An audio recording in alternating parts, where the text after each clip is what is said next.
चलिए, क्या सोचते हैं आप लोग कि कि अभी जो माहौल बन रहा है, थोड़ा परिवर्तन आने की संभावना है? हम मान के चलें कि आगे आने वाले 2021 में या 2022 में कुछ तो टाइम फ्रेम बनाना पड़ेगा ना, अपनी अपनी गति के साथ में। अब आपने देखिए, निमित्तकम संस्था के ज़रिए आप जो काम कर रहे हैं कि पाकिस्तानी हिंदुओं को भारत में लाने का, तो आपने भी कुछ टाइम फ्रेम कुछ तो बनाया होगा कि आने वाले 2 साल, 5 साल, 10 साल में हम इतना करेंगे।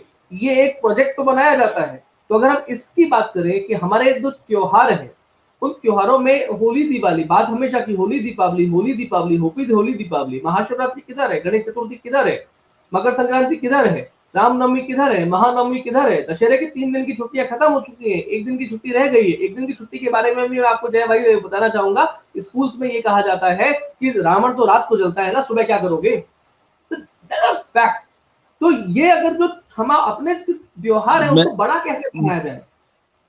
मैं बताऊं, ये त्योहार पहले से ही बहुत बड़े हैं निधि जी। हमको सिर्फ अपने परिवारों में, अपने घरों में, अपने छोटे भाई बहन, अपने बच्चे बच्ची, अपने भांजे भांजी, अपने भतीजे भतीजी, उनको ये समझाना है। किसी भी कॉरपोरेट में आपका हमारा बच्चा जब काम कर रहा होगा तो वो निश्चित रूप से हमारे बच्चे बड़े टैलेंटेड हैं और अपनी अपनी क्षमता पे वो कॉरपोरेट में नौकरी पाए होते हैं। जब उस बच्चे में ये साहस होगा कि वो आंख में आग, वो तिलक लगा के, जैसे मैं रोज तिलक लगाता हूँ, वो रोज तिलक लगा के ही ऑफिस जाएगा। वो रुद्राक्ष की माला भी पहनेगा, वो आंख में आग डाल के अपने बॉस को बोलेगा भी कि भाई त्योहार है, जाना है, और पूरे ऑफिस को छुट्टी दो आप भाई साहब, ये तमाशा नहीं चलेगा।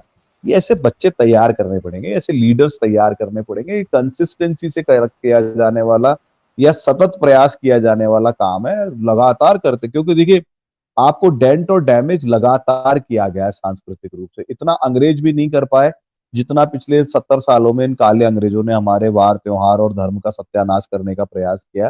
तो आज आज 70 साल से 60 साल से रेगुलर हैमरिंग आपके ऊपर की जा रही है। आपके समाज को जो है वो पूरा नष्ट किया जा रहा है, आपके विचार को, आपकी संस्कृति को, आपकी सभ्यता को नष्ट किया जा रहा है। तो आप मान के चलिए, जब हम सतत काम करेंगे तो अगले कुछ वर्ष तो इसमें लगने वाले हैं।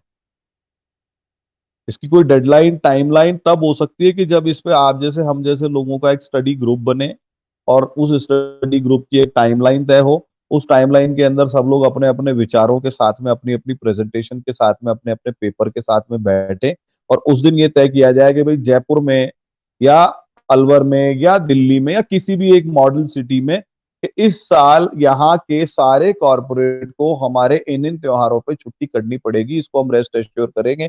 उसके लिए हम कलेक्टर से मिले, सीएम से मिले, वो एक पूरा काम है। मतलब आप आप उसको अभी ये शो पे डिस्कस करते हुए फ्रीज नहीं कर सकते इस आइडिया को। इसको मतलब एक एक प्रोजेक्ट की तरह, एक टास्क की तरह लेना पड़ेगा और ये होने जैसा काम है, 100% हो जाएगा। जब मैं सरकारों, आपने कलेक्टर की बात की, ब्यूरोक्रेट्स एक तरीके से हो गए या पॉलिटिकल लोग हो गए, इस समय हिंदुस्तान में हम देखें ये तो जो दिल्ली में सरकार बैठी हुई है, केंद्र सरकार, जितने भी राज्यों में सरकार बैठी हुई है, कुछ भी बात करें, है तो सारे के सारे हिंदू लोग ही जो सरकारों में रहे हैं। तो ऐसे में क्या उनका भी दिमाग जगाने के लिए हम लोगों को काम करना पड़ेगा? क्या व्यक्ति अपने आप से स्वतः नहीं सोच सकता है कि हमारे धर्म के लिए, देखिए सनातन के लिए निधि जी, सही? सरकार, सुनिए सुनिए, सरकार ने सभी छुट्टियां पहले से अनाउंस करी हुई हैं। सरकार ने ये सभी छुट्टियां पहले से इन त्योहारों को बड़ा त्योहार मान करके, आपके देखिए अष्टमी, नवमी, दशहरा 3 दिन की छुट्टी आती है। नवरात्रा स्थापना की भी पहले दिन की छुट्टी आती है, ऐसा नहीं है। अब इसमें एडमिनिस्ट्रेशन का रोल क्या रह जाता है? सरकार ने पहले से जिन चीजों की अनुमति दी हुई है, जिन चीजों को महत्वपूर्ण माना हुआ है, उन चीजों का इम्प्लीमेंटेशन अगर कोई कॉर्पोरेट नहीं कर रहा, कोई प्राइवेट सेक्टर नहीं कर रहा, तो भाई क्यों नहीं कर रहा?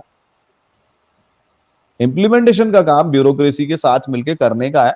हमने और क्या किया है? देखिए, एक्ट तो 1955 से बना हुआ था, उसमें विशेष प्रावधान भी था पाकिस्तान से आने वाले हिंदू और सिख भाई बहनों के लिए। उसका इम्प्लीमेंटेशन नहीं होता था।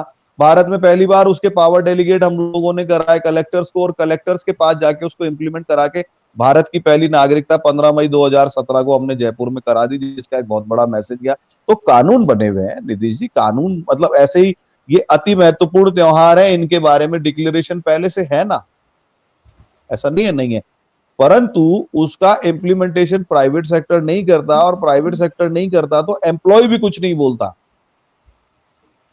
अब एम्प्लॉय भी बोले, प्रशासन भी बोले, हम भी बोले, आप भी बोले, इस व्यवस्था के लिए एक अपने को व्यवस्थित तरीके से काम करना पड़ेगा, एक स्टडी ग्रुप के रूप में काम करना पड़ेगा, इसके सारे मिनट्स बनाने पड़ेंगे, इसको आइडेंटिफाई करना पड़ेगा, सारे कॉर्पोरेट्स को लिस्ट करके जयपुर में हमको सबको कॉर्पोरेट्स को कॉरेस्पॉन्डेंस करना पड़ेगा, और फिर देखते हैं क्या नतीजा आता है। ऐसा संभव ही नहीं है कि इसके लिए कोई नतीजा ना आए, जरूर आएगा।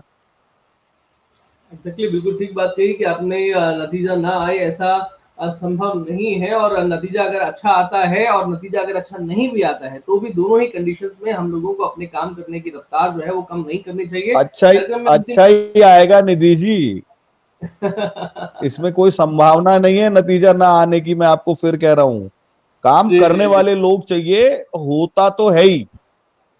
एग्जैक्टली, ठीक बात है, काम करने वाले लोग चाहिए, बस खाली अब उन्हें हमें ढूंढना है। इवन शायद हो सकता है कि वो भी हमें ढूंढ रहे हो, हम लोगों को आपस में मिल नहीं पा रहे हैं, और मिल नहीं पा रहे हैं, बस यही एक छोटी सी एक बीच की रेखा है। अगर वो हट जाती है उसके बाद में चीजें आसान हो जाएंगी। जय भाई, आपका बहुत धन्यवाद। कार्यक्रम में अंतिम रूप में अपने बिल्कुल हो संदेश जाएंगे। कहना चाहेंगे?